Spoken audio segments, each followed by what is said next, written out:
you've figured things out before, and this may be slightly different, but the evidence suggests that you're going to get through this just like you have gotten through everything else. And when you do, you add that to your success journal. So you're building this wonderful list of your achievements that you can use to grow your confidence, because confidence doesn't come from knowing what to do. It comes from trusting that you can figure things out. And that evidence that you figured things out before is going to give you the confidence going into a new situation that whatever happens, you can figure this out too. You can do hard things. Hello and welcome back to the Art of Value Whispering podcast. I'm your host, Melitta Campbell, business coach and value whisperer. And this week we are continuing with our series of Planisodes. Mini episodes are taking you step by step through the process of planning your success for 2026. And today I'm going to be talking about your success habits, because while you can get intentional about your plans, you can decide where you're taking your business this year, you can set your intentions. It's these little habits that can help you get there smoother and more reliably. So I'm going to dive into what some of these habits are that you can adopt this year.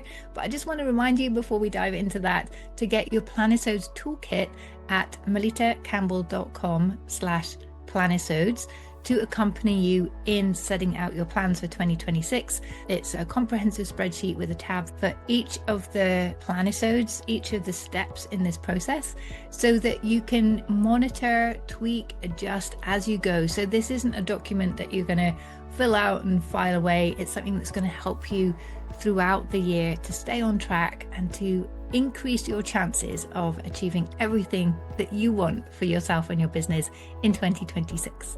So you'll get that at melittacampbell.com/planisodes.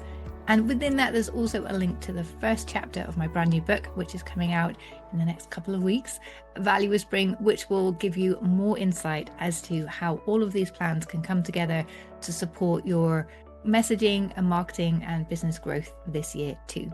So today's focus is all about building the success habits that are going to support your business growth, but also support you in being able to bring your true value to your clients and community and partners consistently. And consistency is the key to steady growth, because it's not the moments of brilliance that build and grow our business. It's the things we do well on a daily basis, on a consistent basis, to underpin everything else that we're doing. And these habits are going to ensure that gentle consistency that will shape who you are becoming alongside your business and impact as that grows too. And I've chosen habits that are relatively straightforward to adopt, and ones that I have personally found particularly helpful, and I know my clients find them helpful as well. So the very first habit is a practice of daily gratitude or appreciation, which takes it a step further. So gratitude is being thankful for the good things that happen each day. And this may sound very simple, but when you start gratitude, and I struggled with this and I've seen my clients struggle, at first it can be really hard. If you're growing your business, nothing's quite coming together, there's a lot to learn, you're not where you want to be, it can feel like there is nothing to be grateful for. But I want you to look for the small things. Maybe it's the way the bus driver smiled at you in the morning that made you feel good. Maybe the sun is shining today and that's given you a good start to the day that you can be grateful for. You can be grateful for things that are coming. I am happy and grateful for all the clients that are coming my way this year. Or you can be grateful for things in the past, things that went well, support you've had, maybe even things that went wrong that taught you something really important. So you can find gratitude in anything. And why I say that appreciation takes it a step further. So I'd start with gratitude. So gratitude is that thankful feeling. It's helping you to recognize the good that is around you. So when things are hard, you can see that it's not everything is hard. There are good things happening as well. But an appreciation is taking that a step further to see what that means for you. So I mentioned the bus driver smiling at you in the morning, but what does that do for you? That's the appreciation. So that smile made me smile back too and lifted my energy, which helped me to move forward and do whatever. So that is an appreciation. Or maybe you're grateful for some feedback a client gave you that day, and you can appreciate your own skills and abilities that have enabled that situation to happen for them to give you that feedback. So look for the gratitude, and then when you feel ready, layer in the appreciation for what does that mean for you. Appreciating your skills, your situation, your experience, what that has done for you, what that has enabled for you, what that has leveraged, whatever that may be. But it takes a moment longer, but it really takes this deeper into your core so you can start to see not only the good things that are happening, but the good things you have, that you are, that you're being already. So as you start this practice, don't look for the big things. If you have big things, you are more than welcome to be grateful for those as well. But look for those tiny things that you appreciate each day. Another habit kind of linked to that in a little way is to keep a success journal. So this is one dedicated book, like notebook or a document or somewhere where you can note everything you've done that is a success. And again, you're not looking for the big things. You do want to note the big things down here, but also the small things, all those little things that you figure out, particularly if you're building a business with any online aspects to that, posting on social media, figuring out a landing page and an email sequence and all the triggers and everything along the way. All of these things are big things, but they can feel quite small. But note them all down, because when doubt shows up, as it always does, we've talked about that previously in the Planisodes, your success journal will become the evidence you need to prove to yourself that you can figure things out. You've figured things out before, and this may be slightly different, but the evidence suggests that you're going to get through this just like you have gotten through everything else. And when you do, you add that to your success journal. So you're building this wonderful list of your achievements that you can use to grow your confidence, because confidence doesn't come from knowing what to do. It comes from trusting that you can figure things out. And that evidence that you figured things out before is going to give you the confidence going into a new situation that whatever happens, you can figure this out too. You can do hard things. Habit 3 is a little habit that I picked up from an old boss of mine, and it's the fascinating reframe. So when something goes wrong or doesn't quite turn out the way you planned, which is a lot of things, if we're being honest, instead of beating yourself up about that or spiraling into self-criticism, I want you instead to say, fascinating. And dig into, what is that showing you? What is the lesson in that? Why didn't it go wrong? Why didn't you have enough time for that? What could have made that go better? Get curious and start to find those lessons, because we learn so much more from our failures than we do from our successes if we dig into them. If we take that moment, say, fascinating, why didn't that work? And that's the path where we're going to realize what it takes for us to succeed, because no you has ever built your business before. So there's no pre-existing manual and guaranteed path to success. You have to create it. You have to learn step by step. Okay, that didn't work. Why was that? Okay, if I do this differently next time, let's see if that works. So get curious, experiment, but in these moments where things don't go wrong, maybe it's complete catastrophe, but there's always a lesson in there as to what it takes for you to succeed. So take a moment, say fascinating, dig in, get curious, and then use that lesson to springboard you to your next success. Habit 4 is to become a lifelong learner. There is always so much new for us to learn, and often it's between different ideas that something clicks and we get a fresh idea, or we start to see a challenge in a new light. So I want you to schedule learning. Even if it's just 10 minutes a day to listen to a podcast, watch a YouTube video, read a few pages of a book, then make sure that every single day you are dedicating some time for your own personal development. That also signals to you that you are worth that investment.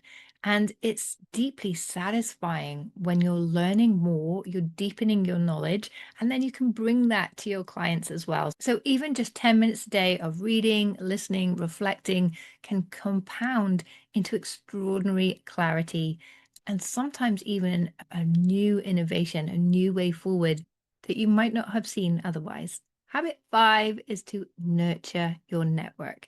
Now, this is going to be a big topic, as I explained yesterday, that I'm researching this year. I wrote a Shy Girl's Guide to Networking, but since that time, I'm really appreciating just how much your network can impact not just your business, but your ability to grow, to learn, to use your knowledge and expertise in different ways, and to feel supported in your journey as well. Having that network just does so much for you and your business. You must nurture it. It doesn't happen by accident. And if networking sounds scary, one, get a copy of my book, A Shy Girl's Guide to Networking. That will definitely, it's only 100 pages, it's split into two parts. First part is all about mindset, so you can feel confident going into a networking situation and understand why you're doing that. And then the second part breaks down the 3 stages of networking and how to master each one of those so you can show up comfortably in a way that is aligned for you. This isn't about networking the way that anyone else does it. This is really finding your way of networking, of showing up and building those relationships one at a time. And it doesn't have to be going to these big business networking events if that feels intimidating or draining. It could be one-on-one. I do a lot of one-on-one networking through people I meet on LinkedIn because I live in the Swiss Alps. I don't always get the opportunity to go in person to bigger events. So I use those online opportunities and I love having a deep conversation with people one-on-one. I sometimes host networking events because that's the easiest way to bring the right people to you is to host the event yourself. There are so many different ways you can network, even going to the gym, even going to an art class, any situation where you're meeting people, you're building relationships, it all counts as networking. So keep having those conversations and see how each one can reshape your opportunities, sharpen your ideas, and expand your possibilities. Habit 6 is to celebrate every success, even the small ones, because this is going to note for you that you are making progress. At the start of each of my group client calls, I always ask everyone, what's going great with you this week? Because I noticed early on, if I didn't ask that, people just came with their problems and, oh, I've done that, but now I've got this. And they're always looking to the next hard thing without celebrating that they have just completed something really amazing. So celebrating successes, it sounds like a small thing, but it's actually a really big thing. It helps internalize this idea that you can do hard things, which builds your confidence as well. That sense of progress, that appreciation of your skills. So as you're celebrating success, also think about what did you do to make that success happen? And these celebrations, they don't need to be big, elaborate affairs. It could just be, oh, I'm going to take 10 minutes to walk out in nature right now. I've earned a break. And to appreciate that, knowing that this is your celebration, it may be you're going to go meet some friends for a cocktail or to go to the cinema or do something together in the evening. It could be anything at all as long as it's meaningful for you and helps you to recognize that you have completed something worthwhile. And don't forget to write it down in your success journal. And the final habit is to upgrade your well-being habits because your business is only ever as strong as you are. And a lot of these lifestyle upgrades that we can do to support us are small things. We're not looking for big changes. We're just looking for those mini upgrades. So to drink more water. And the way I started drinking more water is like every time I go to the bathroom, I will finish a glass of water first. And then it makes you go to the bathroom more often, which means you drink more water. The other thing I did, I've got myself a bottle with some crystals at the bottom, which infuse the water with positivity. I don't know if that works, but I like the idea that it does. But it also encourages me to keep that bottle full so the crystals have a chance to do their thing. So it means I always have a bottle next to me. I'm regularly taking a drink before I go to the bathroom. And those two have helped me massively to stay hydrated, because even a little bit of dehydration can really impact your working memory, your energy, your ability to show up as your best. So again, it's a small habit that has a big impact. Try and get more sleep. Every podcast I listen to with any kind of well-being expert or longevity expert, they all say about just how important our sleep is. It can be easy to work around the clock because we always have so much to do, so many ideas, so many connections we want to make, but it's going to hold us back if we're not energized. So do make sure you sleep. An easy thing to do is to set an alarm for an hour earlier than you would usually go to bed, or just 10 minutes earlier than you would normally go to bed, and progressively go to bed earlier and wake up at a consistent time as well. So set your alarm to always wake up at the same time, and it makes it much easier to go to sleep at the same time too. Try and get more movement into your days. I've been starting to go to the gym. I started more than a year ago now, and it's just been the most amazing thing I've done. I have a semi-private personal trainer, which means that I am booked in. So I go first thing in the morning before anything else comes to disrupt my good plans. So I've been able to maintain that habit because I've locked it in, and that has really worked for me. And obviously I have my dog, so I'm getting out every day, but more movement is more energy. And we've talked previously about time blocking and how I've doubled the Pomodoro technique. So instead of having 25 minutes working and a 5-minute break, I do 50 minutes working and a 10-minute break. But that 10 minutes is a great amount of time to do some movement. I can do some yoga. I can go for a little walk around the block. You can do dancing around the kitchen, anything. Look for these little micro moments where you can add in more movement into your days, and put your boundaries in place to make sure that you can do these other things as well. That's a really key thing. It's not just deciding are you going to do this, but put the boundaries in place to make it really easy for you to stick to these habits, and then to also have time for other things because you've put your own priorities first. And just remember, you can't give your best value if you're feeling depleted in any way. So take the time for these habits, build them into your day, and make them as fun and easy as possible to do. Perhaps see if there's someone else that you can do these things alongside as well. Share it with your friends and loved ones, anything that's going to help you stick to these habits, because they are so, so important. So your task today is to reflect on the habits I've shared today, or maybe there's something else that's been on your mind, and choose one habit that you can start this month. If you try and start all of them, it's too much. It's much better to do one habit, embed that, and then look for the next one.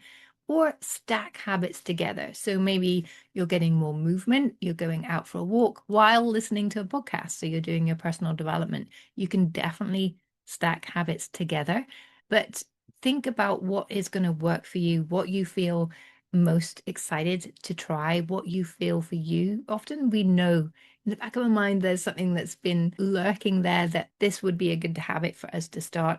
Now's the time. Pick one, make a plan, work through that for the month until it becomes automatic, and then look for the next thing to do. And once you know what your habit is, come and share that in the Value Whispering Circle. That's the free online community that accompanies this podcast, plus all my other content. You'll find that at melittacampbell.com/club. And within there as well, you'll find all the Planisodes and the Planisodes tool. And there's a calendar of all the events that are coming up. And there's a discussion. There's lots of great things in there. So do come and be part of that and share what is the habit that you're going to be adopting this year, or come and share it with me on LinkedIn. You'll find me there at Melitta. So I look forward to seeing what comes up for you today, what habit you're going to be embedding. Meantime, I'm Melitta Campbell, your business coach and value whisperer, and I look forward to seeing you again tomorrow for the last Planisode. Bye.